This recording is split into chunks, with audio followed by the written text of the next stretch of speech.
Hey y'all, I'm Courtney. And I'm Sarah. And this is Bodice Siblings, the podcast where we read all the books we used to steal off our grandmother's nightstands. And then we drink about it. On this episode, we read Send No Flowers by Sandra Brown. It's a largely lighthearted book, but there is some absolutely jaw-dropping 80s parenting in it that if you are one of our younger listeners and you want to understand what is so wrong with your Gen X friends, coworkers, family members, this might actually go some distance to explaining it. There's also a mysterious blood disease that somebody might or might not have. We call it schmaids, and I don't know if it's fair to assume that this is sort of coming out of the AIDS crisis or not, but there you go. It's also got two people trying to get busy on the bobsleds at Disneyland, which I don't recommend for just a variety of different reasons. It's got like a very grody playground accident.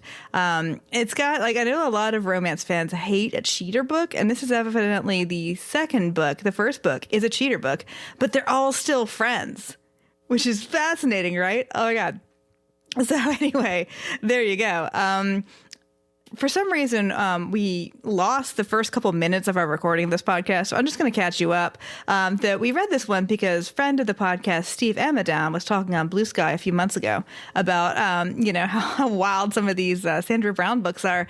And I thought, you know what? I have another one. We had done one, but I had another one hanging around that I got from the book dispensary, and it was short. So let's read that one. And it was indeed a wild Sandra Brown book. So that catches you up. Please enjoy. So Sandra Brown, if you want to get an in-depth, background, you can go back and listen to Fanta-C. But she started off in romance, and now she predominantly does thrillers. She's still writing. She is 75 years young, from Waco, Texas. And one of her novels, French Silk, was made into a movie that was released in 1994, starring Susan Lucci, as I mentioned earlier, and Sherry Belafonte. And a guy named Lee Horsley. And somebody's going to be like, how dare you say some guy named Lee Horsley? Wait, let me see if Lee Horsley is indeed a man. Yes. Okay. Lee Horsley is indeed a man. Sorry, Lee. So this is our second Sandra Brown, and she's super fun in a weird, terrible way. Like, these books are stupidly fun. And the thing is, I can't explain what about her is so fucking banana pants. I can tell you what's weird about each particular book, but what makes it a specific, like what is the Sandra Brown weird? I don't have an answer. I feel like it's such a perfect 80s time capsule. More than any of these other ones that we've done. It's kind of like opening a box.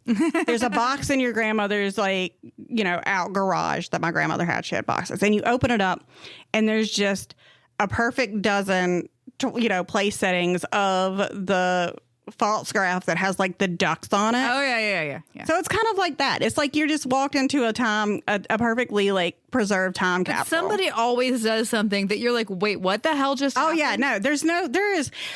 These people are all on Quaaludes, definitely. They are definitely taking They're something. not behaving in a way that makes 100% sense 100% of the time. No. Like in Fanta-C, it was the sweetest little backyard, across the yard romance with the bachelor in your subdivision until he had two 80s Coors Light beers and raped her. Sandra does not understand how people metabolize alcohol at all. Yeah, there's some weirdness in this. Yeah, it's bonkers. So why don't you give us some back cover reading, and then we'll talk about the cover that we have and the OG, because this started off as a love swept. And we love a love swept. And the love swept cover is so great. Okay. From the beloved Sandra Brown, whose storytelling gift is surprisingly rare, from the Toronto Sun. I thought I had to go to there's a footnote, but I don't know that that's necessarily a compliment, is it? Who said this? Your storytelling gift is surprisingly rare. It's very interesting. Wow, yeah. Comes this New York Times bestselling novel, an exquisitely sensual tale of a young woman's sudden, irresistible affair with a stranger, a man whose secret could shatter her life. Since the death of her husband, Alicia Russell has struggled to take care of her two young sons alone. But when a sudden storm threatens to ruin a family camping trip, by the way, it's not camping, they're in a fucking cabin, Alicia must rely upon a stranger for help. Before long, the man offers much more than shelter from the storm. Yeah. We'll get to that. Handsome, sensual, and slightly mysterious, Pierce Reynolds showers much-needed attention on Alicia's sons and reminds her how it feels to be desired. But even as Pierce tempts Alicia to explore her newly awakened longings, he holds her at arm's length. His only explanation, a silent refusal to share the secrets of his heart. Alicia knows she can't give Pierce up without a fight, but how can she convince him that love is a risk worth taking? Yeah. That is actually what happens in this book. Yeah, it is a pretty good description. Yeah. So the original Love Swept cover is way better. This cover just is white with red. It's the kind with the flower on it. Yeah, we have the flower. But the original cover has them in outfits that are seen in the book. My favorite is when somebody read the book. Yeah. Yeah, I love it when the outfits. And, there's a dip. There's a dancing dip happening. A banana clip. Black hose. Black hose. For those who know, she dresses very much like Mary Jo Shively. It's a whole vibe. She dresses like real people did dress in the 80s. Yeah. And the thing is, I'm looking at Sandra Brown herself. And what I love about her is that she looks like a cross between, again, bringing it back to designing women.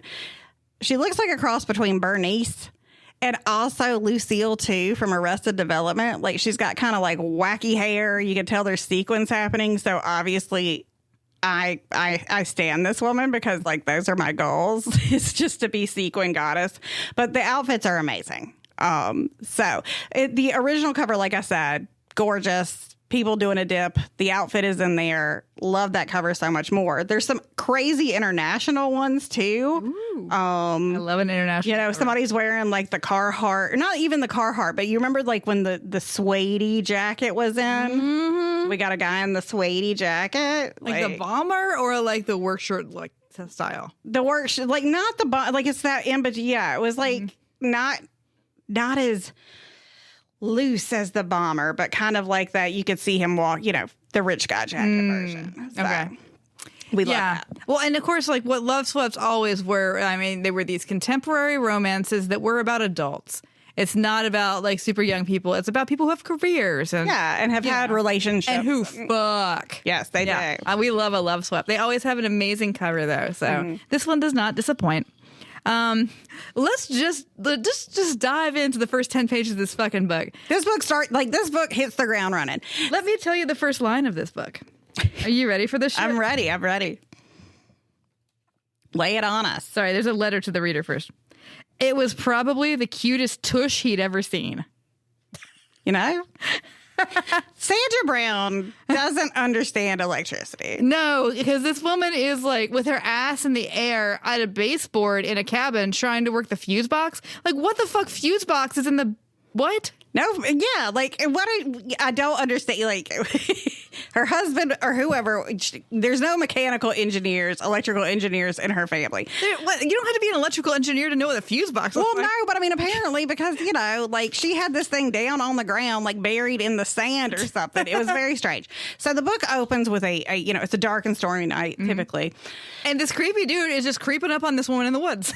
Yeah, he's like, oh, what's going on? I don't even know how he gets there. I don't even know if that is explained. Is that how he knows to go over there? Because it's not nearby. Like, no. He has to go all the way through the woods. So he has a cabin in the woods. It's his company's cabin. He's not, in fact, a serial killer. No. Although he might as well be. And if anybody deserves to get serial killed, it is this woman. And you will understand why soon. So scene is set. Dark and stormy night. But nobody who knows where a fucking fuse box goes in reality. Here's what's happening. Alicia is the best friend of a woman named Sloane. Sloane is book one of this crazy series. Sloane ends up with a guy named Carter. Carter is the best friend of Alicia's dead husband and also Alicia's former fiancé. I get the impression that it was not former when he and Sloane ended up together. But everybody realized that it was fine. Right, because they were... I think what happened is Alicia's husband, who was, again, banker or something by day, and then... whatever, street racer, I don't know. Like by night, he gets in a wreck, and then Carter does that whole, I feel bad, I guess I gotta marry this one, but he doesn't love her, she doesn't love him. I don't even think they've like touched faces. Sure. Yeah, I assume We don't know. We haven't read that book. No. We don't know their inner angst and turmoil that was happening. I didn't even know that this was a second book until I logged in Goodreads. So she is at this cabin that belongs to Sloane. I guess Sloane was She also has 2 children. Yeah. Her children are Adam and David, and their ages are not explained at all until the very end, where the older one is said to be 7. Alternately throughout this book, they seem to be anywhere between 12 and 4. Yes, it's wild. Yeah. So, and she had those kids with the dead husband. Yes. And she's a single mom, and she works at a fashion boutique. Glad Rags fashion boutique, and she fucking loves it, and she's great at it, and she's trying to decide if she wants to take the next step in her career and have a big promotion, although knowing that as a single mother that would take her away from her children more. You know what I would love? I would love to have like some kind of graphic of all the fake designer stores that we have like read, like that we could go and visit. We have Glad Rags, we have Scruples. There's been I'm sure there's other ones. Oh yeah, absolutely. Like, there's one from Lucky, I'm sure, and it's like just falling out of my brain. So yeah, Sloane is like, hey, I'm sorry I fucked your fiance, even if y'all are just friends. Go stay at my cabin and you can like think about if you want to take this fancy job or not. So again, night 1, it's this woman and her 2 asshole kids, because kids are just assholes. They're not assholes, any more than any other kid. They're just they're very realistically assholes, which is a trigger warning. And yes, that was like, I was like, oh God, this is upsetting. So nothing like your 9-year-old telling you what a fucking dumbass you are just all goddamn day. All the time. So our girl, Alicia, is again bent over a fucking fuse box. Maybe she doesn't know what a fuse box looks like. It doesn't matter. This could have been a toolbox. She could have been in the toolbox that like somebody dropped. And so while Alicia is bent over this thing, this man just shows up out of nowhere. And then he just basically tries to open the door gently.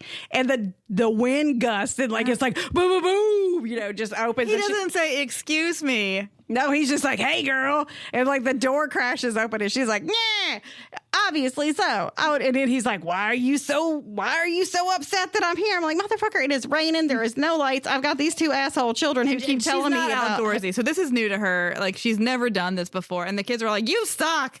Yeah. I was like, she has plenty of reasons to be upset. And so this guy who has a cabin next door that is his company's cabin. But it's not next door as in like you can see it from here. It's like down a ravine and up. I mean, it's a ways You away. gotta walk. Yeah. Yeah. So I don't know how he ended up here, but he knows that he just knows where tushes are. Yeah, he's like fucking ZZ Top over here. Like just on the tush on. But he knows that the power's out. And so in other words, she could have like been looking at a cereal box in the ground. Yes, I don't know. But so what he does is he says, you should come to my cabin with me. And she's like, sensibly, no, we'll figure it out. And he works on the kids against her. Like, he absolutely divide and conquers. And doesn't he actually pick up a child without her permission? And yes, girl, this is number 1 of all the weird shit. And he's like, you didn't bring a lantern? Oh my God. You didn't, what a dumb woman. You were coming into a furnished cabin. Yeah, like I don't, so. I camp and cabin. They're not the same thing. I always do have a flashlight just cuz. I do luxurious cabins. They have to have a hot tub. That is like, I'm not getting into some like primitive bullshit thing. No. It's not happening. This might have had a hot tub, but you can't. I mean, the power was out. So maybe she was by the hot tub, and maybe she just like inhaled all the chlorine, and that's why she's like, "Sure, man, why don't you just take my child?"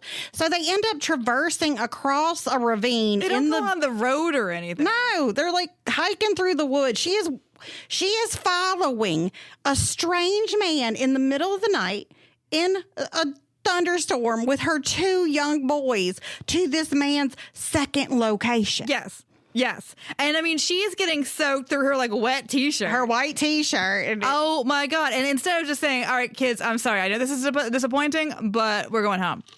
Yeah, sorry, this isn't working out. We're going to go catch a hotel in somewhere else. So they go hang out there and he's like, okay, first of all, let's describe this cabin. All right, so Sarah and I had much discussion about this cabin because it reads as if this is an open There's floor no plan doors except for the bathroom with a loft. Yeah, I go back and look, and she does specify that there is a door to a bedroom. Okay. Which actually makes it worse for this part. Yes. So they're hanging out. He feeds them some stew. You know, he's all like, why you've got an attitude? Blah, blah, blah, blah. Because you're a strange man and you have basically kidnapped me and my children. Yes, exactly. Well, why don't we stop here and say, here's Pierce. Here's Pierce. Yes, this is our guy. He's probably in his 40s, you know. He works for like an aerospace engineering company. He owns it. He's one of the built owners. it. Yeah. He's, you know, got some shaggy salt and pepper gray. He's a little bit of a silver fox happening. And this is his company's cabin. Yeah. So, I mean, there's all kind of people's clothes that they've left and stuff. You know? Yeah. Which I understand because my dad's company used to own a North Myrtle Beach condo. A sex condo. Oh, God, do you think it was? Anybody who owns any company who owns a second location, especially if it's like, it's a sex condo. Oh. This was a sex cabin, man. Well, I never had any sex in the Well, no, you didn't, like, obviously not, but I'm just saying. Like, we went to a trip where we stayed at this, it was a cabin-ish. It was cabin-ish. And it had like a pool that had been covered, like an indoor pool, and it was like company owned. I was like, this is a sex house. Oh, well, yeah. Yeah. Yeah. Yeah, I did once stay in a weird place with a hot tub that I was like, this is an orgy room. Yeah, exactly. Yeah. So, but anyway, he is being weirdly cagey about his background. But what we can tell you about him is that he was married a long time ago and that he had a daughter who is now like 20 or something, and that he has not been connected with her in the past, but he is trying to reestablish a connection, and she will come up later. He also has a terrible secret that he's not telling anybody. So what they decide to do. Yeah. Oh, what he says they're going to do. Yes, but she goes along with it. Yeah, she goes along with it. In this cabin, and again, his power comes back on, and she does go, oh, let's go see if the power came back on in our place. And he doesn't let her. Right. So he's like, oh, it's late, the kids. And he finds T-shirts for the boys. Somehow there's T-shirts for the boys, but there's no T-shirt for her. The creepiest thing that he does, he finds a negligee. And instead of like being like, oh shit, I can't let her see that because then she would think I want to fuck her. Places it over her clothes and is like, you should put this on. I'll tell you what, I would strangle somebody with that negligee. I would be like, God. Are you fucking kidding me? I'd be like, I have been out here. I've had a 12-hour day. And I've had two little assholes berating every single thing that I do, every choice that I make, making me feel like I'm constantly fucking this up. And then this strange ass man comes over who has kidnapped me and then dares to put a negligee over my soaking wet, cold, fucking done-in body. Does she even say she's not wearing a bra? I think it's one of those situations where she's trying to cover up her nip. I don't know. But, like, but, you know, it's also those 80s bras that were just like, you know, like those little triangle things. And then he actually addresses the elephant in the room by, like, what, are you afraid I'm going to rape you? And then she's like, well, obviously you're far too hot to rape anybody. I know. Like, what the fuck is happening, Sandra Brown? This is crazy. So then they're like, well, let's go to bed. Then this insane woman whose husband died in a race car, in a fucking race car. He never did find her something to wear, by the way. No, it was a negligee or nothing. So the sleeping arrangements is that her and the little son, because it's like a smaller bed, and are going to go upstairs to the single bed. Yeah. The single bed, while this grown ass stranger man and her like older son are gonna sleep together in a room with a door that closes in the same bed. Like, no, in the same bed. Is there no couch? Girl, it doesn't even matter. This was the 80s. I slept on everybody's floor somewhere. Oh my God. Yeah, you get a quote unquote pallet, which just means a blanket. Yes, you get a blanket and a pillow. Like that she wasn't hang like you on a nail in the 80s. That she wasn't like, no, your ass is coming up here with me. Or better yet, I feel like you're sleeping upstairs in that single bed, and me and these two boys are going to sleep in this double bed downstairs that we need to run. We need to go. Or quite frankly, the real thing would have been either we sleep in our car or we leave. Exactly. Like, so Pierce sleeps with her 7 or whatever, how old's the older son. This shit is wild. This is like, I know my name is Steven, fucking crazy ass shit. And the funny thing is that these children are so well observed and written. This woman knows what it is like to have a child. She knows you feel shitty. The assholery of child. Like, again, I think we probably have to go back and put it in the thing because, like, this book was triggering as, like, a parent. Well, like, especially, like, a parent of, like, 2 years where I don't have my mom's skin. Like, my mom's skin's coming in, but, like, it's not all hard and grizzled. Mine is well developed. My carapace is shiny. I've been doing this for 9 years. He hurts my feelings every day. Oh my God, it's crazy. But like these kids are accurate. Like they're such dicks.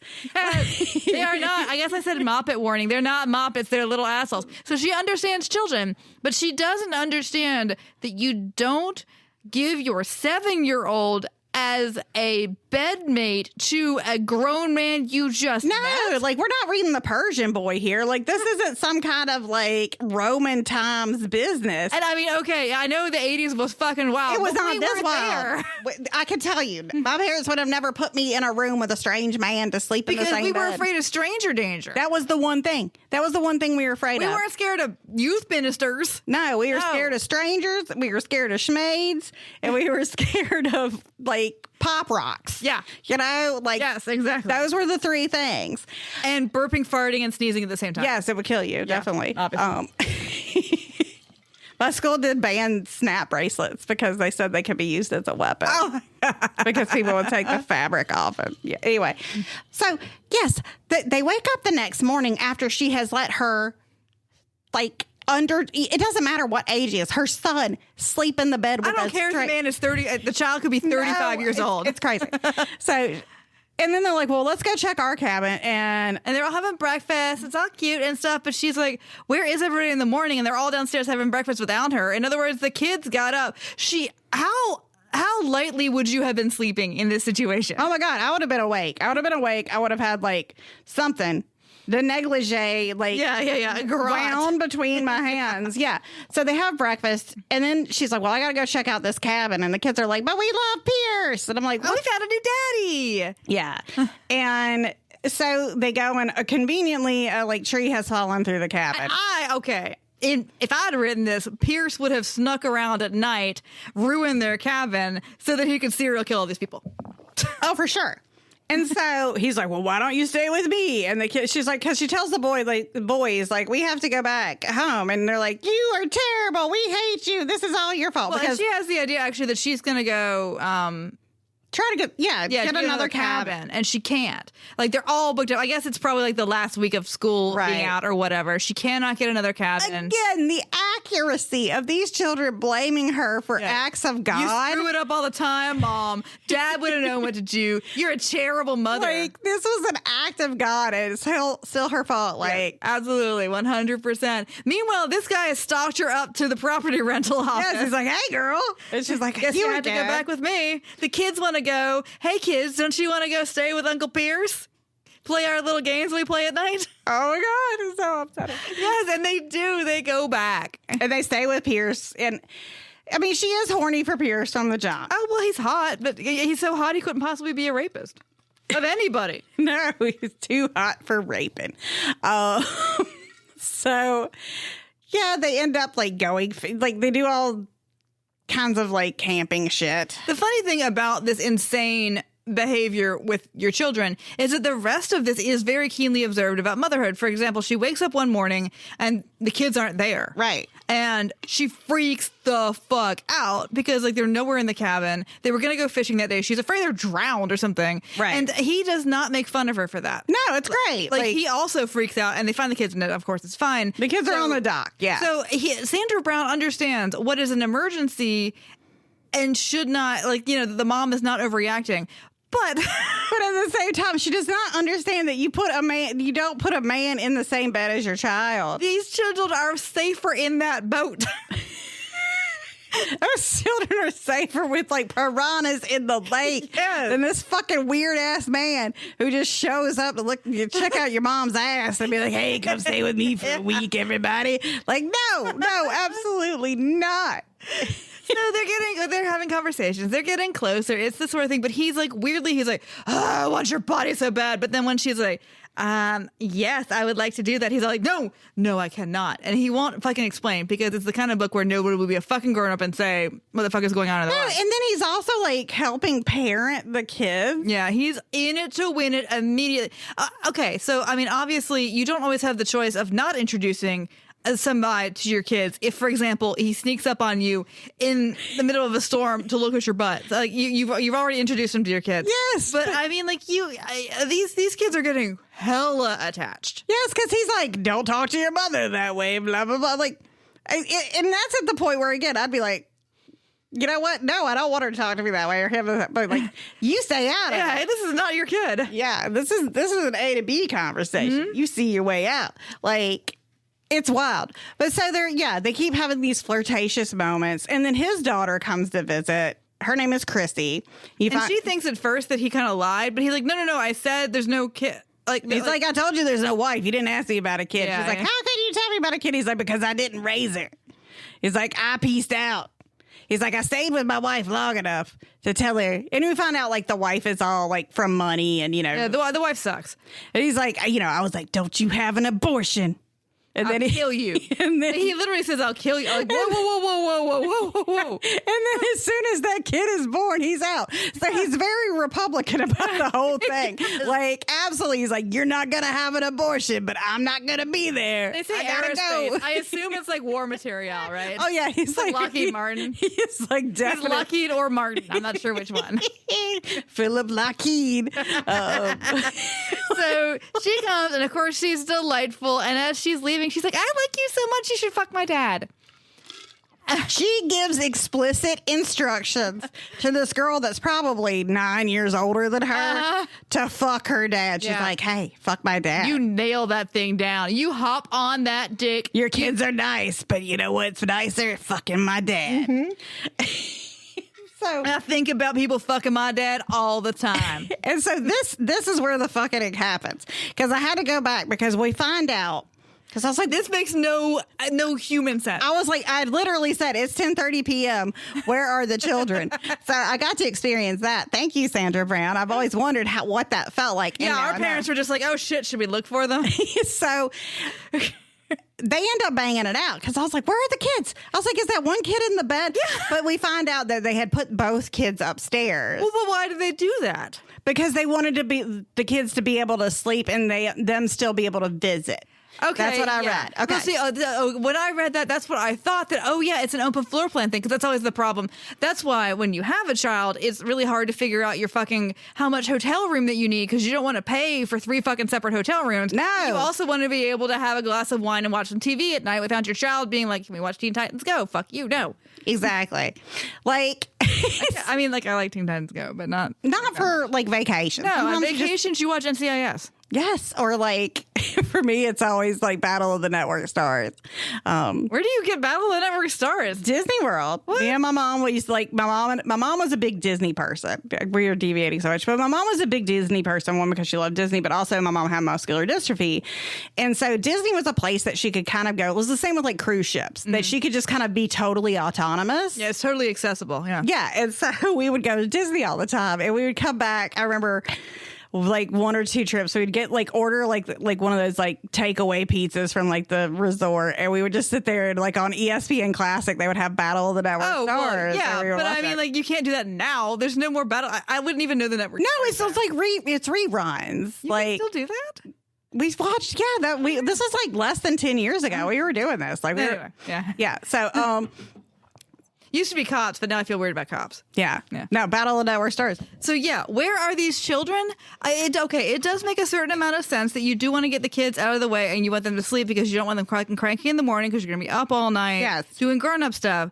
But like was she planning on sleep? And then also Chrissy leaves at like what I presume is like 10 o'clock p.m. She's got to drive back to L.A. or whatever. Yeah, I was like, where the fuck are these, like, where the hell is the cat? It doesn't matter.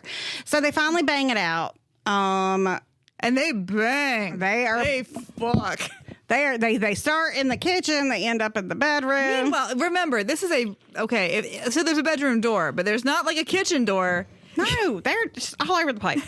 So they fuck it out, and then the next day he's like cagey and weird, and you know, can't do that again. but he won't say anything to her. And of course she's like, I thought, like, well, he does this constantly. I know we've seen this in lots of romance novel dudes, that they have a secret. They won't tell you what it is. And so maybe it's a previous engagement, or maybe it's like a whatever, or a money thing. Like, it's always something, but they'll just blow hot and cold and just confuse the shit out of some poor woman. And then they blame the woman Yeah. for being like, what the fuck is your deal? Yeah. Like, why are you asking me about my personal private life? Like, why were you looking at my ass in a rainstorm and kidnapping my children? I have questions too.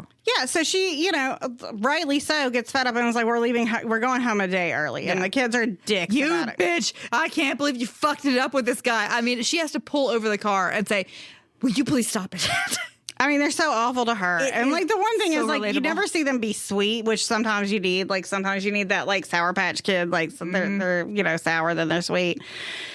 No, these are just the full experience of actually having small children. Yes, like they're just awful to her. So she ends up crying in the car on the way home because she's like into Pierce because why not? Why wouldn't you be into somebody that just shows up and like is like, hey girl, look at that and ass. like steals your children and sleeps with one and then like forces you to anyway. But also she is feeling like she has failed because she's trying to kind of like do the dad thing. And okay, so this is 1984. Yeah, you got to remember how much stress there was about single motherhood in the 80s. So this woman is like really, really freaking out because A, she wants to take this promotion, but she's afraid that it's going to take her away from her kids, and she already feels like she shouldn't even be working to start with. And then B, she is like, well, I fucked it up. I couldn't do it. I was going to take them camping, although it's a cabin, but whatever. I was going to like do the things that their dad would have done. I was going to take them fishing and all. And A, I needed a man to do it for me. And then B, the man evidently didn't even like me, even though he kidnapped my whole family. Yeah. And so she goes to work that following like Monday, and she goes in and, one of the secretaries or administrative assistants is like, they're waiting for you in the office for your decision. Like the person that she worked with had gone into labor. So she goes in and she's like, well, you know what? I'm worth more. So you guys are going to pay me $500 more a month and I'll take the job, which I love that. I love that baller like negotiation. And I thought after all this business where she was like, I can't do it by myself, I can't be both parents, that she was not going to take the promotion. Right. And she did. So and she did not look back. So like, it's like 2 weeks, 3 weeks after Pierce, and she's working, enjoying it. There is a nameless gay, but he's like he's a window dresser, like a window dresser, but like they joke around about his boyfriend and it's very cute and like it's positive. Yeah. And she gets a call from. She's been to several stores. Yeah. Like, so she's been, remember, there's no cell phones. She's kind of like the merchandise lead. Like she does all the window displays. She's going to do the buying too, which is like, we learned from Scruples was a very big deal. Mm-hmm. But so she gets to the next door and she has like, the school is been calling, the hospital's been calling. Oh my God, your kid's been in an accident. This is where another problem comes into play. Because but HIPAA. There's no HIPAA in the 80s. Jesus Christ. So she drives like a maniac because she doesn't know what's wrong with her. Her son has like been injured at school. When she gets there, she like, where's my son? Where's my son? Where's my son? Guess who's there? She rams open the door. Now, in the room with her son is not a representative from the school. Mm-mm.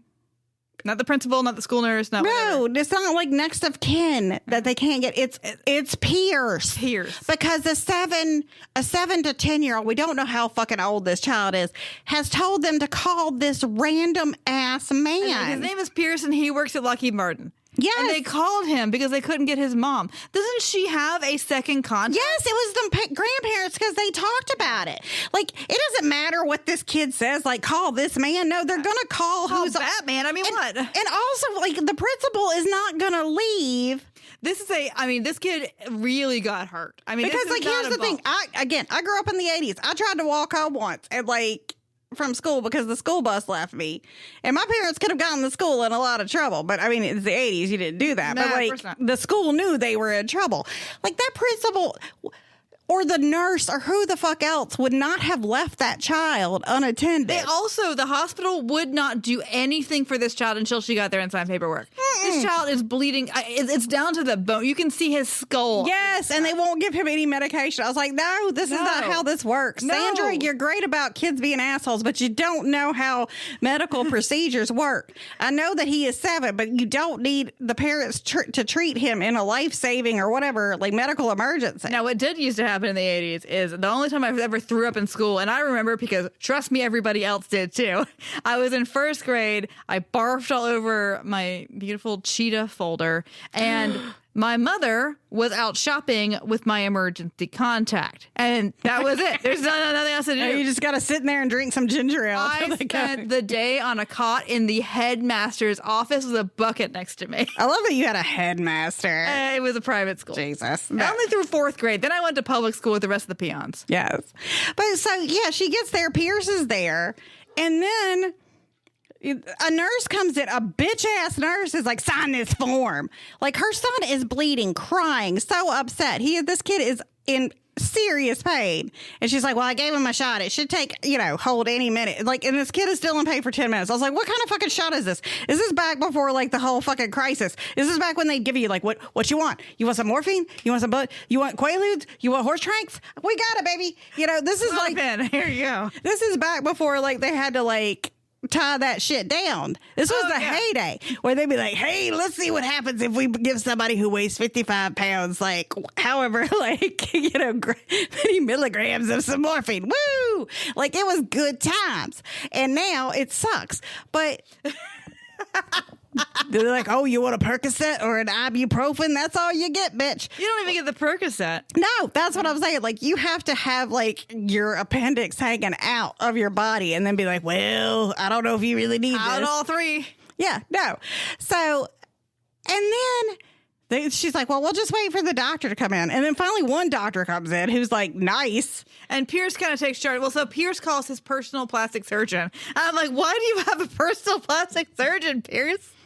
Because, like, this is on his face and it is deep and all. So, well, and that's what hospitals do is they automatically bring in plastic surgery. But this is Pierce's plastic surgeon. And I'm like, well, how is this guy just allowed to walk in? I mean, Pierce is really 150. Pierce is really 155 years old. He's just personal plastic. Yes, he's just got that, like. He's got like that whatever George Hamilton surgeon is what he's got. Oh my God. That's exactly what I'm picturing when you said that. Yeah, he's got the George Hamilton surgeon, so it's all good. But what I did like about this, and this is all fucking banana pants, Sandra Brown, but nobody says, oh, it's because you were working too much, you're a bad single mom. And she never thinks that either. She does not for 1 second think, oh my God, I shouldn't have taken the job. The kid got hit in the face with a door. Yeah. Is what happened. It could happen at any time. It doesn't have anything to do with you taking the job. No, it doesn't. And she is on par with how upset you would be about this happening. Yeah. But then she does not blame herself though. But then another thing that happens is like Pierce's like dowdy plastic surgeon friend shows up and he's like, get her out of here. And I'm like, fuck no. Like, because they had to give the kid stitches. Mm-hmm. And again, the kid might be an asshole, but he's still my asshole. I'm going to be there for him to hold my hand and be like. Well, he wants to hold his new dad's hand. But he doesn't even get to stay in the room. The guy's like, just get out of here. They leave, and it's the older child. They leave that poor little son of a bitch with. She just leaves him with older random men behind closed doors this whole book. When my child was a toddler at his daycare, they accidentally ran over his finger with a rocking chair. And his fingernail fell off. And you know what they gave me in a little plastic bag? The fingernail. Yeah, they did. Like with the root of it and everything. And it was this huge, I mean, everybody was like, it's probably fine, but we had to get x-rays. We went to 3 different doctors that day. I would take that bag and shove it down their throat. Mm-hmm. One, because you ran I had to make them feel better because the girl was sobbing when I got there. It's not that. It's that you gave me this gross ass fucking thing. Like, what am I going to do? They can't reattach a fingernail. Well, no. It's not like the tip of his finger. Like, they have to give you, I think, everything your kid came to school with. Oh, you gotta take your shit home. Fair enough. He came to school with 10 fingernails. You taking 10 fingernails home one way or the other. So this man, it was in my purse for a while because I didn't know what to do with it. Oh God, I love that you just like were. Oh God. Well, I was upset when it first happened. Throw it away. Well, I did, but not like. How many months did it take you through? Not months. How many weeks? I don't know. Oh my God. I would have burned it. I'd be like, and thrown it. Like, I would have been like, I felt like somebody put a root on me. I'd be like, get it out of here. You're gonna steal. Maybe that's what that whole thing was. They put the root on me. You're gonna steal my youth. No. Too late. This is all you get. So Then the other wild, again, this child has now slept in the bed with a strange man, got his face hit by a door, then had to get like stitches with another strange man. But guess what? He's going to Disneyland. Well, so they also like let this little motherfucker who has a massive head injury go home the same, like within hours. Yeah. Hours. I was like, okay. And also, all the men get upset because, like we said, our girl Alicia got the kiss off the last time she saw this man. She thinks she's never going to see this man again, and she sees him again at the hospital because her little motherfucker son calls him, and like the hospital fucking people are like, whatever. So the doctor is like, ha ha ha, I'll just send you the bill, Pierce. And she's like, no, you won't, send it to me. And then they both, like, Pierce gets butt hurt about it. And he was like, it was just a joke. You don't even understand jokes. Like, again, this woman had to, like, who knows how long she'd been working. Yeah. She'd been working all day. Mm-hmm. And she has to come and she gets a call. She thinks her son might be dead. Yeah. But, you know, she's already got the past trauma of a dead husband. And you two rich people are making rich people jokes. Yes. And then she's the waspish asshole for being like, no, you're going to send me the bill. And I'll be like, well, what about insurance? Yeah. Also, she had to show her insurance card and make payment before. Like, this is very, it was very current. Very America. Yeah. Like, I was like, all right, Sandra Brown gets that. But so they get the kid, they put this poor little son of a bitch in the back of the car, and then they make out by the hospital for a hot minute. I forgot about that one. And they're like, what's his face? Like, she doesn't even know the kid's name at this point. She's like, oh, he's asleep. But like, I actually, after this point, like, so hilariously, they completely lost track of the children for most of that cabin time. After this, though, they are really good about thinking about, are they like their grandparents? Are they like whatever? Yes. It's good for the rest of that about like, what do you do when you are a single mom trying to fucking get it in? Yeah. Get your guts rearranged. You gotta like call your grandparents and all this bullshit, you know? So you had to plan. Well, he says, like, okay, honey, now that you have this horrific injury, this, like, all the way you could see your skull, major injury, you want to go to Disneyland tomorrow? Because he's like, if you're really brave, I'll take you to Disneyland. Yeah, and I mean, like, you might as well stay out of school another day because they know that you got hurt. Like, what? You're too hurt for Disneyland? Like, but then what's wild is, I guess, that he spends the night there. Mm-hmm. And they fuck it out again, I believe, because again, I forget. This is what you do when your child is in massive pain and has had innumerable stitches and probably needs to take pain meds every like 4 to 6 hours. Well, this is how you stay awake. You definitely fuck it out. Yeah. And you start in the kitchen. Yeah. Every time. So they fuck it out again while this child is probably like got, I don't know, a permanent learning disability now from like all the shit he's been through. And the next morning he wakes up the kid and he's got an eye patch on and he's like, Disney World? Can we go to Disneyland? And mom's like, what? And he's like, well, I told her we go to Disneyland. And she's like, well, okay, I guess. Well, and she's actually like, are you sure you really want to go to Disneyland? Like, isn't that going to be really fucking boring? Feel like, well, fuck no. If I was rich, I'd be at Disneyland all the damn time. So they go to Disneyland. They're playing footsie. Like, I don't know. These two get horny on the... I have ridden the Matterhorn, so I knew exactly like the setup. So they ride the Matterhorn. Tiny little bobsleds, right? Yes, it's awful. So you get on it, and then like it's one of those things like as a chubby girl, like it's your nightmare because you got to like lean back on somebody, and you're like, oh god, this is the worst, you know? Like yeah. So like you get into like this little bobsled type thing, and like so the two boys are like with each other, and then her appears, and it essentially becomes that scene from Fear, you know, with Mazzy Star playing, where he's like grinding into her on the fucking Matterhorn with her kids like in front of her. Well, where would you grind into somebody at Disney World? The Enchanted Tiki Room, perhaps? I don't know. What is Haunted Mansion? Okay, we're talking about Disney World or Disneyland. Oh, that's true. Because they have two very different horny vibes. I've only been to Disneyland once, so I'm trying to remember. I was like, actually, these kids, I was probably like 9 when I was at Disneyland, so I can't remember exactly.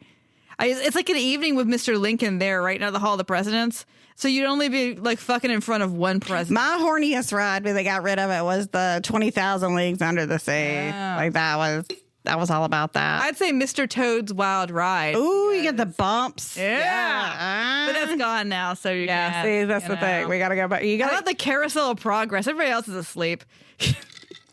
That is the best for fucking. Yeah, I gotta say. Or, maybe in COP. Disney World. COP. Disney World, like before they changed the Maelstrom to that Frozen business, because you could get like into it and then you go down that little thing. Oh, that was good. I loved it. Yeah, I loved the Maelstrom. I like the Maelstrom a lot. You fuckers. And then it was like you had to sit through this movie about Lufthansa unless you knew that you could just leave. I miss old school Epcot. I hate that Epcot is no longer like province of only dorks. No, I liked the aquarium one too. That's a good one too. And the living seas. Yes. I will never go to Epcot without doing living on the land. The ride. The I think they're getting rid of the land one. Fuck you! They better not be. I think so. I don't know. They haven't yet. We're actually going next week. No. What else? I did do the spacey one. Yeah. I love that one. I have very fond memories of Journey into Imagination, but these days I'm not sure that it. The Hortius is obviously the Epcot ball ride. Oh yeah, Spaceship Earth. Yes. No, the other one that communication. Let me communicate with the ball. I did do the what is it that the one that's like the astronaut one that like Mission Space. Yeah, that one. I did almost throw up, but I didn't throw up, so I was very proud of myself. Well, good job. Thank you. Okay, so they go to Disneyland. They have a big time. They come back. These two like banging out again. And then he again is like, well, I love you. I'll You're never see great. you again. It's been nice. But yeah. Like, what the fuck? Now, meanwhile, okay, let me explain to you. Oh, he doesn't say he loves her then, because we have another one of these fucking situations that happens later. So, okay, back in the day, they used to bring a book to your door that had the names and addresses and the phone numbers of everybody in town, which is quantifiably insane. But so she's minding her own fucking business one night, and his daughter shows up on her doorstep, having, I guess, looked her up in the phone book, distraught, in tears. Because she has left it wasn't a rehearsal dinner. I think it was an engagement party. I don't know. I felt like it might have been the rehearsal. No, it couldn't have been the rehearsal dinner because the wedding was not the next day or anything. Right. So it's like, yeah, Pierce had mentioned that his daughter was marrying somebody that her mom had wanted her to marry. You like can tell that Pierce wasn't thrilled about it, but didn't feel like he could really say. Because, he wasn't in this kid's life for however long. Well, fair enough. So Chrissy shows up and she has broken the engagement off and she has a big cry fest and she's like, did you beg my dad? And she's like, I did. And she's like, that makes me feel better. The best thing in the world for you people who don't. Okay, I think even the phone etiquette of the day, she calls this man in the phone book all night, every 30 minutes, trying to get him. I don't understand why, because this is an adult woman, is his daughter, to let him know that she's safe and with her. She it says every 30 minutes. Does she like try to sleep and then have the alarm wake her up every 30 minutes? She gets him at like 5:30 in the morning and he says, oh gosh, I need to keep this line clear because like my daughter, and she's like, this motherfucker, if he was all rich and powerful, wait, but first of all, he would have had, if he was the head of Lockheed Air, he would have had a fucking answering machine. Well, he would have had an answering service. He would have had a person. Yes, there would have been somebody answering the goddamn phone. Like the phone just ring, ring, ring, ring. Every 30 minutes all night. Well, luckily he wasn't there, because if you had done that to me, I would have come to your house to kill you. But he also would have had an answering machine. Yeah. He would have had something. And she could have been like, hey, your daughter's here. Let's go to bed. No, she stayed up all night calling him every 30 minutes. I put your daughter in the bed with my son, so we've got a free. No, I got in the bed with your daughter. Yes, so she's fine. She's better than fine. Fucking insane. Oh my god! So he shows up the next morning and talks to Chrissy, and everything's fine. And then he's like, "Hey, girl," and they make out some more. He's like, "No, I could not." But then he's like, "I'm gonna take you on a date." So they do this whole thing of coming up with a story to tell the grandparents, so that she just can't. Oh wait, the grandparents meet him somehow. They show up. I think when the kid had the stitches. I don't like, and so she's like, "Hey, can y'all watch this kid because I'm gonna fuck?" And she's like, "They're like, yeah, that's fine." Yeah, absolutely. Go. And so they go out dancing. It's great. They go to dinner, and at first she's like, I don't know what I ate, but she does. The dessert was strawberries and Romanoff. Oh yeah. And then they go to the club. Where there's like, I was like, I'd go to this club because it was like there was like just videos playing like while they're dancing. It's just too young for her, and she's like, yeah, can we go somewhere else? And they go to kind of a more traditional. I don't know where you go to dance now, honestly, like a quote unquote traditional, like. I don't know if people, I've never been to a place where people are just dancing. No. I've never been to a party where people are just dancing. Behind the couch? You know, like I always see in movies, people dancing at parties. And I want to go to one of those parties so bad. I have been to like clubs like at Daytona Beach where people were dancing as in like grinding up on each other. Oh, girl, we're not talking about clubs. Okay. Like I'm not. I mean, like we don't have the time to talk about my club experience. Well, mine is very limited. But I'm just talking about like going to parties where people were always like, you know how in movies behind the couch, yeah. Everybody in a movie, everybody's just dancing. Yeah, they're always just dancing. I want to just dance like that at a party. I want to dance with somebody. Anyway, so they bang it out again. He tells her he loves her. And he's like, I can't be with you. And she's like, this is the last time I'll ever see and she's you. like, oh my fucking God, will you just tell me why, God damn it? Why? And he's like, because I'm dying. Bum, bum, bum. Which, I mean, I guess makes sense with the title of the book, which is Send No Flowers. We knew he had a secret the whole time. So this man has some kind of, this is what he tells her. Again, this is like 0.75 of insanity. He's like, well, I went to go get a yearly checkup. I didn't want to do it because I'm a man. Yes. And they told me I have some kind of rare blood disorder that will kill me in months, or maybe I don't. He's like, there's two options. One, I can take medication, or two, it will kill me. He's like, I don't get the diagnosis back for another week. And that's why I've been so whatever, because I can't hope because, you know, hope is terrible. He's like, so I'm dying. I was like, wait a minute. This man went to see just a doctor. Your best friend's a plastic fucking surgeon. Did you ask him what doctor to go see? The doctor says, hey, man, you're either dying or you just got to go on some pills. Boop, boop. I was like, first of all, that's not how that works. This is amazing. That's not how it works. Two, that you were just like, I'm not even going to bother with a second goddamn opinion. No. I am just going to take it at face value that I'm either dying or I might have to take some pills. He went to this cabin but then he's also, to like work it out. And like, you got the impression that he actually went to this cabin to decide if he wanted to kill himself. I don't know. But then he's just like, I can't have a human connection. He has not even gotten a fucking diagnosis. He has not gotten a It is like if I went to go get a mammogram and decided that I already had like stage 5 like breast cancer. It was like, well, okay, I'm out. To be fair, I'm sorry to all of our male listeners. This is entirely a man. This is 100% so a man. Fucking dramatic. That she didn't just laugh in his face because I'd have been like, what now? What? Like somebody told you that you're either going to have to take like blood pressure medication or you're going to die in weeks? Like, who did you go see? Who is this doctor? And what is the name of it? So that's why we were like, is this schmade? Is this about the idea of being afraid to meet a new person and fuck them and then find out that they're I think you're putting way too much into it. I think Sandra was like, dead husband? Possible dead new husband. Symmetry. Like, I think that's what she was thinking. Because and then she's like, oh, okay. And then she goes home and she's calling up Sloan and she's in tears. Well, at first he's all like, bye, I can't be with you. So it's not like she didn't chase him. That's the thing. She didn't chase this obviously insane man.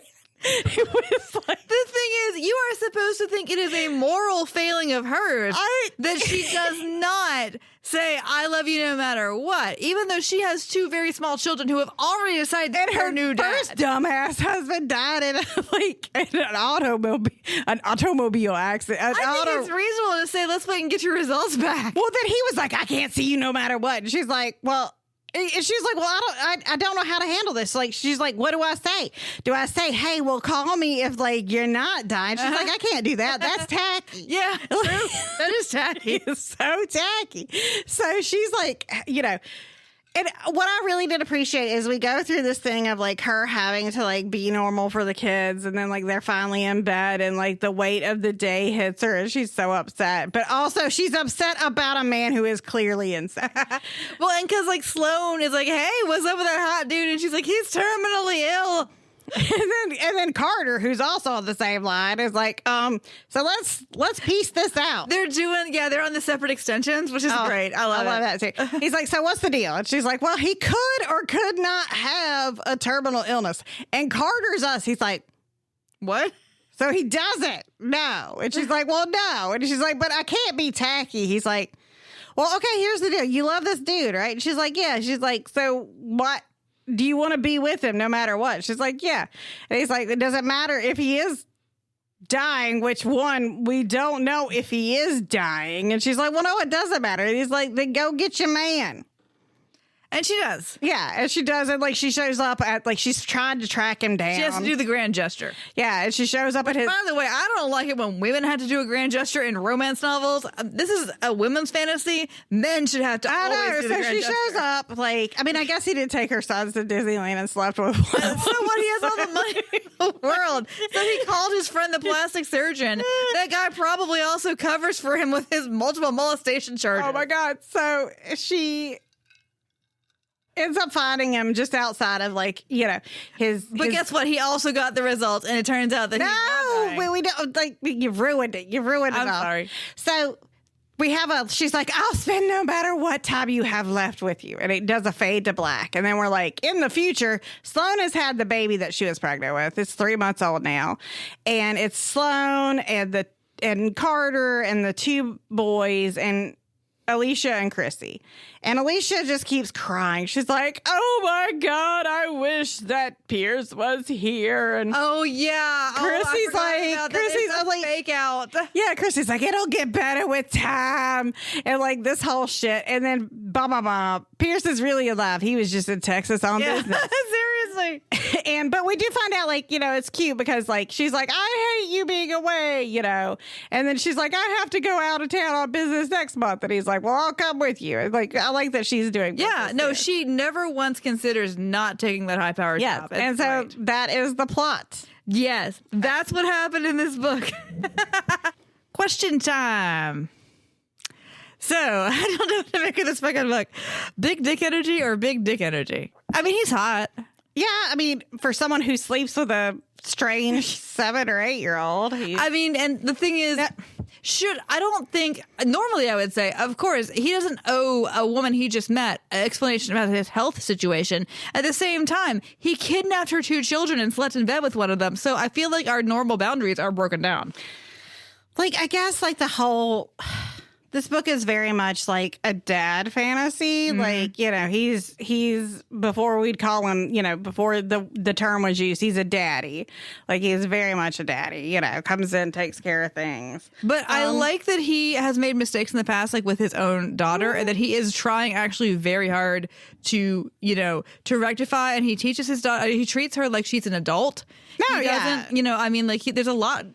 His only problem is one, being like, hey, this strange child is going to sleep in my bed. Mm-hmm. And then 2, like, being like, I can't say. But well, also being a dumbass man that thinks that, you know, again, hey, man, it could just be like herpes or you could have schmaze. Who knows? You know, like. This is totally a guy. He said to her that he goes to the doctor every year. He doesn't. He is so dramatic. I bet you any money. He hasn't been to the doctor in 20 years. He has probably had so many, like, he probably has so many life or death emergencies. He's like, well, this could be it. This is the big one. Like, sweetie, you have a cold. Yeah, no. I guess then just like every man. Yeah. You know, they're always dying when they have a cold. So I guess, you know, relatable. Hashtag. I mean, he's fine. Like, he's great with the kids. He didn't really blow my skirts up. No. Because, like, he didn't really... He does go downtown. He does do downtown business. Yeah. No, he's great at the sex, but he's one of these, like, series romance men who you couldn't really tell you much about them other than their job and the things they do. Like, I couldn't tell you much about him as a person. No. Would you talk shit with her about the heroine? I did really like her. Yeah. And that is the thing. Like, I will give Sandra Brown a lot of credit because she kind of takes these characters that at first I'm like, oh, here we go with, like, some uptight, prissy, like, you know. But I enjoyed her. I liked her a lot. Like, you know, her talking to herself and stuff, and like, where she's like, stop being a weak ass bitch, basically. And how she is with her kids is very relatable as a parent. You know, you're like, yep, this is it. Yep. And I like how she is at her job. She's very competent at her job. She never, and I said this before, but I think it bears repeating that often in a book like this, where a woman who has a responsibility to her kids, she can't have it all. She feels usually guilty if something happens, like, oh my God, I wasn't there and my kid went to the emergency room. Exactly. You never get that in this. You're like, oh, well, she's like, well, that was terrible, obviously. But she never says, I shouldn't have taken the job. No, I would have been there. She's never feeling guilt about, like, no. That's great. She knows her husband's a dumbass and that he died. He died fucking for familia, a la, Fast and Furious. Like, she knows. Yeah. And then she knows that she kind of made a mistake with in 1984, an arranged marriage. Yeah, and like I liked that. I liked seeing the three of them together. So yeah, we can I guess move to Bechdel to bitch because she has good, healthy friendships with lots of people, including her best friend and her ex, who are now married and breeding. Yeah, I thought, but she also, and like she had a good, this isn't Bechdel to bitch, obviously, but she has a good platonic relationship with this Carter guy. Yeah. So I did. And with her husband's, her late husband's family. And I mean, she's got a real social network. Yeah. And that her husband is like, or her ex, or Chrissy, and then Pierce. I mean, Pierce is kind of gross when he talks about his ex-wife, just calling her the bitch all the time. But she is evidently kind of a bitch. Yeah. So I'm not just kind of a bitch. I mean, Chrissy is also traumatized by her. So she seems to be actually a bitch. Yeah, no, this book is great for that. Like, you also see her at work. Yes. And she, again, unnamed gay. They're making jokes. She's having like relationships that are not just Pierce. She clearly she lives in a world that is full of people who respect her and who she has like genuine relationships with in a web of normal human contact. It is great. You love to see it. So when it comes to consent, is this book more Robin Thicke or Barbie Gay? Are we talking about the 7-year-old? Well, the 7-year-old is Robin Thicking it up all the way. Like, this poor kid has been shuffled around. I mean, obviously the sex that they have is consensual sex. Minus the kidnapping. He gets a little, because he's blowing so hot and so cold, there's times where she's like, wait, what is happening? You know? I mean, it's not that it's never consensual, but it's more like, well, I thought you did, what? Yeah, you didn't want me, but now you're like grabbing my tits. Yeah. Like, what's happening? Like, decide, do you want these titties or not? Because like I can be taking these titties literally anywhere. Yes, exactly. There's a market, okay? Glad rags.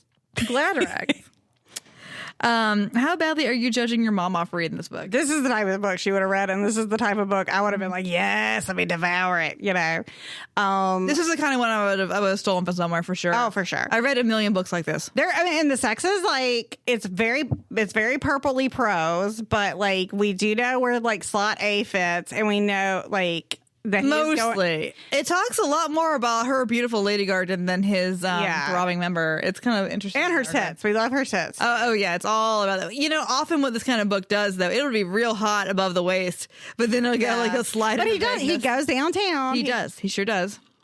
She's got a geyser down there on the table. She's like, I'm gonna have to wipe this table down. I'm like, oh. Yeah. I mean, yeah, good for you. Yeah. I mean, you get it, right? Yeah. So yeah.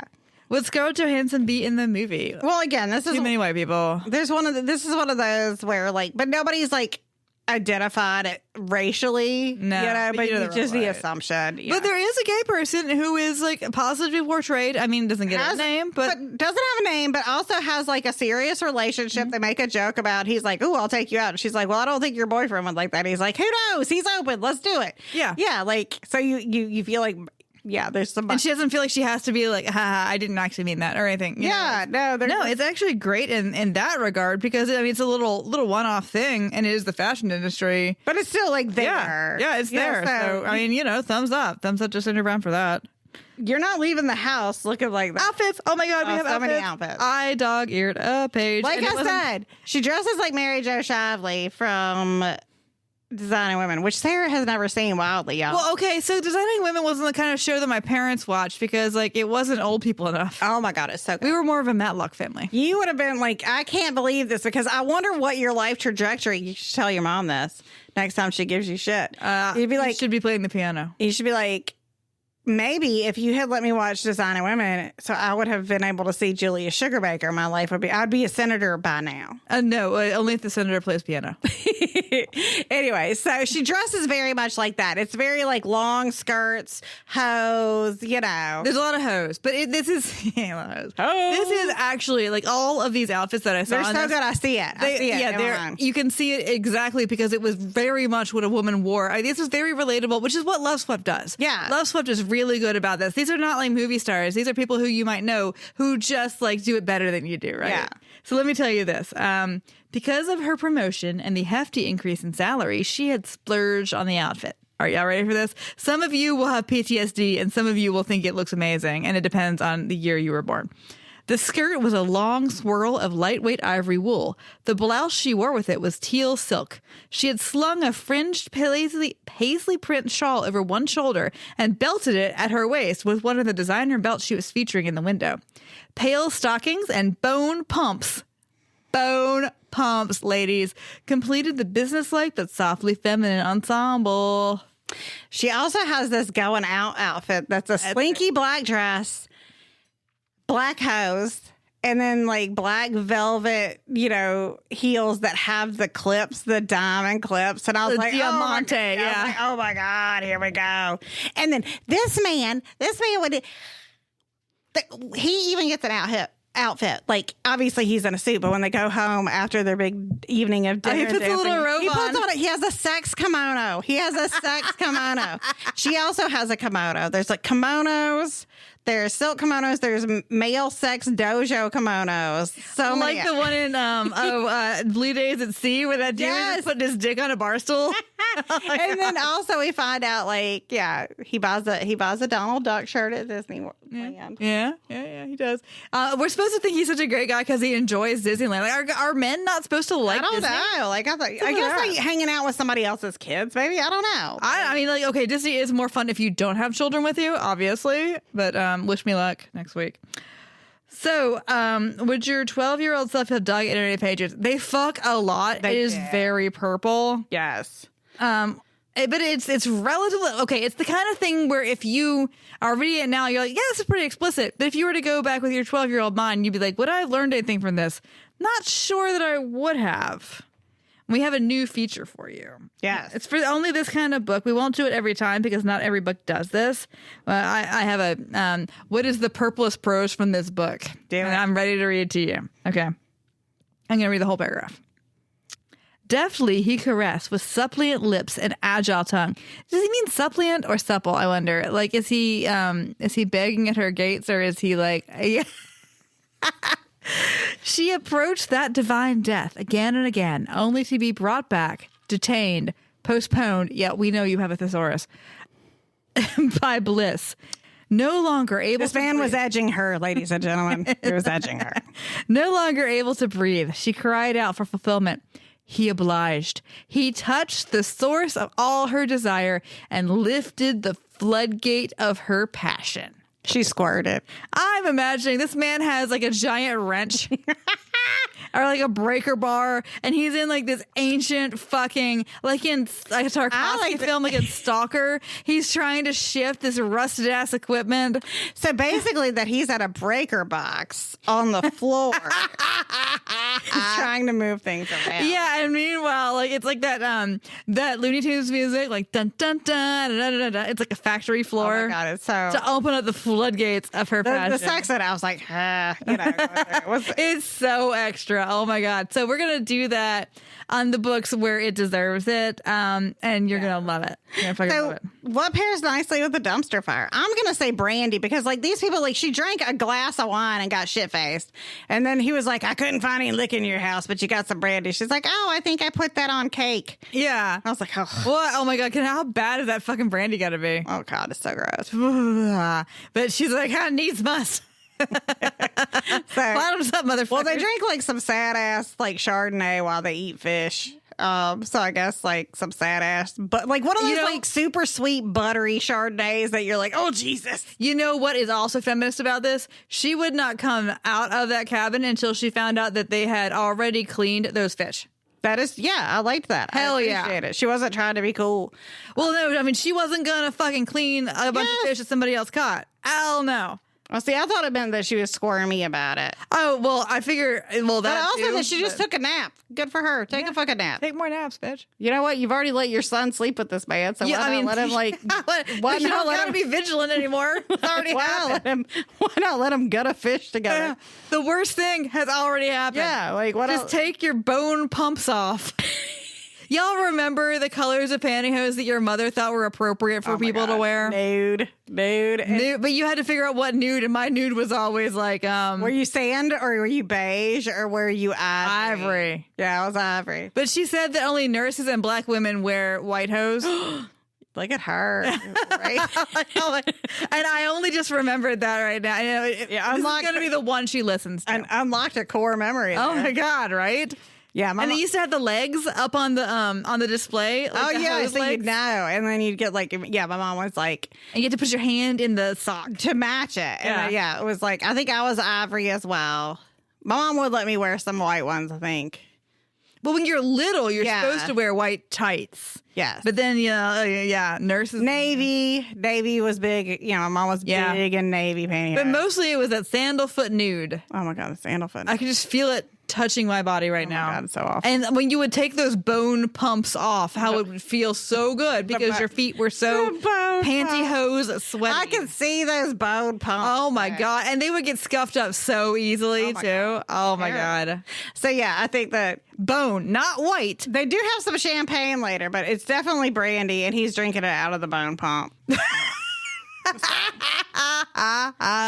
So should a person in the 21st century read this book? Maybe? It's not the worst, but it's We've read way worse. I was entertained by it, certainly, but the central conceit of his maybe not disease was like, are you fucking kidding? it was bananas. Like I said, just completely bonkers.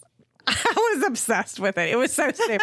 This book was so stupid. We did a lot of texting about this book. Yeah. Like, he's what? Yes, he is. Yeah, we got this short book thinking it would be a short episode, but then I had to derail on it. But No, I mean, seriously, what the fuck is happening in this book? packed a fuck ton of insane things into 224 pages. God bless Which her. proves that Sandra Brown can, you know what? She is a rare talent for storytelling because she put a shit ton of crazy shit in this book. So Even though at face value, there's nothing crazy about it. Like trying to explain to somebody what is always crazy about Sandra Brown, and you just say what's in the plot, and they're like, "Well, that doesn't seem very crazy." It's not like that Jill Barnett book that we read where there were witches halfway through. no, Remember yeah. that? And somebody was a ferret. Yes, No, it's not like that. No. It's just it's the horror of the everyday. But so this book is a very everyday book, and then she goes and throws insane choices. Mm-hmm. So it's like your best friend that makes the worst decisions, and you're like, I'm obsessed. Why are, with this. Yeah. I mean, like, that's terrible, but tell me more. Yes, exactly. So this has been Bodice Stipplers, and this has been us talking about Send No Flowers by Sandra Brown. You can find us at BodiceStipplers.com. We just had our new website redesign. Go check it out. We need the traffic hits. We need to make sure, Russian oligarchs aren't saying, want to see your panties in the comments and things. You don't, though. I mean, you don't. Maybe you do once, sir. And then you'll be like, no, I'm sorry. Yet. So yeah, this has been Sandra Brown's Insane World, and we're just living in it, man. Yep.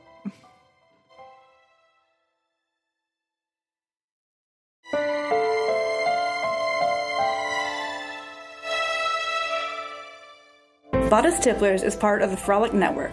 Find more podcasts you'll love at frolic.media/podcasts.